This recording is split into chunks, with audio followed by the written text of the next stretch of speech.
Gen Z spends on their phones. Are we addicted? TikTok said last week I was on it for 18 hours. Didn't know what I was going to do with my life.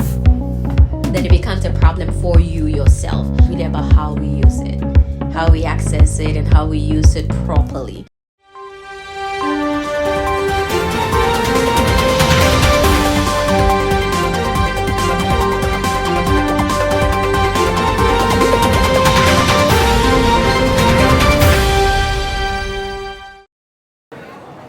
Welcome to The Roar, live from ETBU's Ornelas Student Center. I'm Gianna Hernandez, and today's topic, the impact and influences of social media on Gen Z, from providing new careers to influencing mental health and culture. Two pre-recorded videos highlight real experiences, real people, and real analysis of social media trends, while a live interview with a professional delves into its effects. Audience members can engage through questions and shared perspectives, sparking a deeper conversation. Through different voices and media, this event encourages critical thinking about social media's evolving role in society. Did you know the average American spends about 7 hours and 4 minutes on screen each day? Welcome to The Roar, and today we will be going over impact and influences, digging deep into the way media shapes our world. We're talking about something that affects all of us, especially Gen Z, our influences and how it impacts us, specifically regarding the impact of social media on our lives and how we as Christians can uphold our values in secular spaces. Let's begin by delving deeper into screen time and how much we use our phones in our daily lives. Watch this. Hey everyone! Today we are going to find out just how much time Gen Z spends on their phones. Are we addicted or are we just staying connected? Let's find out! My name is Selena. It's Kason Medley. Tiffany Marino. I'm Levi Brown. Kinsley Mobley. Landon Williams. Trinity. How many hours are you on social media daily? At least 2 hours a day. 7 to 8 hours. 30 minutes to an hour. TikTok said last week I was on it for 18 hours. Roughly 10. 8. 2 hours. What platform do you spend the most time on? Definitely Snapchat. Instagram, because that's where I like to post things. I use Instagram the most. TikTok. YouTube. Instagram. What was your first instinct when TikTok got banned? Didn't know what I was going to do with my life. I was honestly happy about it. I know for some people, it was really a lot to take in. I was sad. I thought I was going to cry. Hurt because no more funny movies, funny videos, or funny clips. So yeah, hurt. To scroll through it one last time, just see what everyone's talking about. I was a little sad. I'm gonna be real honest. I was a little sad. That was fascinating. Social media is in our daily lives, and not for a small amount of time either. We use it for entertainment, networking, research, and so much more. There is so much opportunity to be involved in many different spaces, and even more so to be influenced by them as well, prompting us to take into consideration how we can navigate these spaces while maintaining our Christian values. Let's ask a professional how we can do just that. Let's welcome Dr. Kate Mead. Thanks so much, Gianna. Good to be here. Thank you for being here. So when, if ever, is it ethical to withhold information or present it selectively? So we want to be careful with that. Withholding information is, I would almost say, rarely an ethical choice. There are moments in Scripture that we see individuals kind of lauded by God, honored by God, blessed by God for withholding information. We can think of Rahab hiding the spies, that sort of thing. But we want to be really, really careful in thinking that we are good judges of those things. So I think the best argument we can make for ourselves, the best instruction I can give, is to say, how well are you abiding with Christ, right? If we are tapping into the true vine, if we are becoming more like Him because of our proximity to Him, actually focusing on Him, that is really the way that we can help ensure that the Spirit is able to clearly speak to us so we know the right course of action in any given time.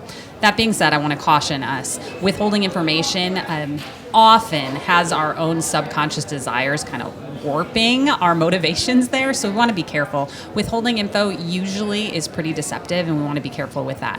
That being said, do we have historical situations where God might have called us to withhold information from evil powers in order to do his things for his glory? Yes. But again, I say abide with Christ, tap into that vine so that he's the one guiding you and you're not making the decisions on your own. Thank you. How do communication professionals navigate different cultural norms and values in global communication? Yeah, so really as soon as we enter the global workforce, or really just any workforce, you're going to deal with different cultures. I'm from Illinois, you're not. And so we have some different cultural differences here, right? What we want to do is really think about three things. First, we need to start developing the knowledge of the ways that we might be different, okay? I teach a course on intercultural communication that explores those things, not talking about specific cultural differences because those can change constantly, I mean, from year to year. But what we start to see is we can study different ways that different cultures might experience the world. Things like, are you from an individualistic society or a collectivistic society, looking at, do you prioritize the individual or are you prioritizing the group, the collective? And so when we start coming up with that knowledge, what we can then do is say, okay, let's check our motivations and say, I can use this knowledge of the ways that your culture might be different than mine. And I'm going to be motivated to actually understand you better. If I am humble enough to come before you and say, I don't know everything, you might be different than me, then I can start to actively listen and hear you. So in a global society, when we're working, we want to hear the other person, understanding they might be coming from a different perspective. So I've got the knowledge to do that, I have the motivation to do that, and then I practice with the skill. I have to actually employ that. So Gianna, I meet you somewhere and I go, oh, who are you? What makes you you? Well, the more I practice that with you and others, the better I'm going to get at it. Thank you. One last question for you. How should Christian values shape our honesty and communication? In every way possible, right?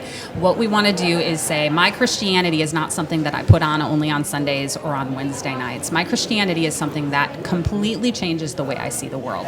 So what we really need to do is take our faith so seriously that we are critically thinking through it. We are constantly interacting with it so that when we interact with others, it's the faith that's speaking. It's not me, it's not my humanity, it's not my understanding of something that I have just from a humanistic point of view. What I need to be doing is, again, living out my life so significantly that even if I'm not directly professing the name Jesus Christ and mentioning his name, his word is still in me and is the thing coming out. So when I'm looking to be honest, am I looking to be honest with his heart of servanthood, of service, of saying, yes, I'm not going to negotiate the truth because truth is what it is, honesty is what it is, but can I actually present that to someone else in a loving spirit? I think, again, it just goes full circle right back to the idea of, are we abiding in Christ so that our constant framework for the world is focused on him? Awesome. Thank you so much for being here, Dr. Mead. Thanks so much, Gianna. Great to be here. Thank you. Those were some tough but necessary questions. They challenge us to think deeply about how integrity and faith can guide our work in an industry that often prioritizes profits over integrity. Here at Christian University, one of the things that we are taxed with is being good stewards of education. If you're using a tool and you know that the tool is doing the work for you, right? This is why we have plagiarism and we have all of those things. Then it becomes a problem for you yourself. Because once you're done and you go out, you have to be able to tell people, or you have to be able to show people that you know exactly what it is that you're doing. The skills that you're supposedly being taught in the classroom, you have to be able to show those things. But if AI has been your automation tool, then it's very difficult for you to be able to stand out when you're out in the job market. So on the one side, it's more about, being able to curate your own experience. So user experience is really heightened, which means that algorithm, you heard people say algorithm a lot. I can choose what I want to see, right? So I can be very selective with the things that I'm seeing and the things that I'm hearing, because it allows me to be able to do that. I read an article, I think it was from venture.org or something, and they're part of PR. So if you know PRSA, they're Public Relations Society of America, and they put out webinars on AI and what it's supposed to do, right? They reported that currently about 57% of people use AI in an augmented sense, which means that they only use it for a tool. They only use it to help them do things. And then 43, give or take, use it to do automation, which means that they're using it to do work that doesn't really require human oversight, if you will, right? That is good.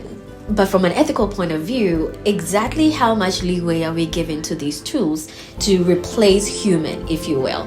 Replacing human interaction, replacing human thinking, and replacing all of the things that humans are supposed to be doing.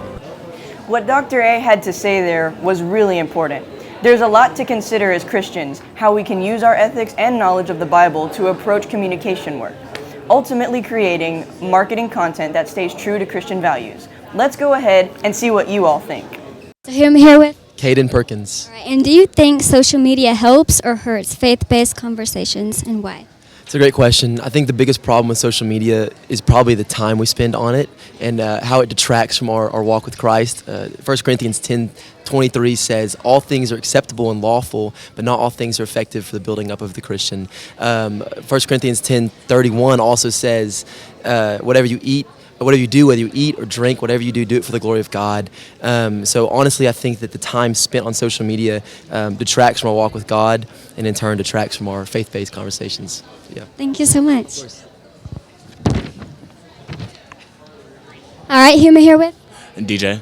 All right. And how do you engage with people online who claim different beliefs?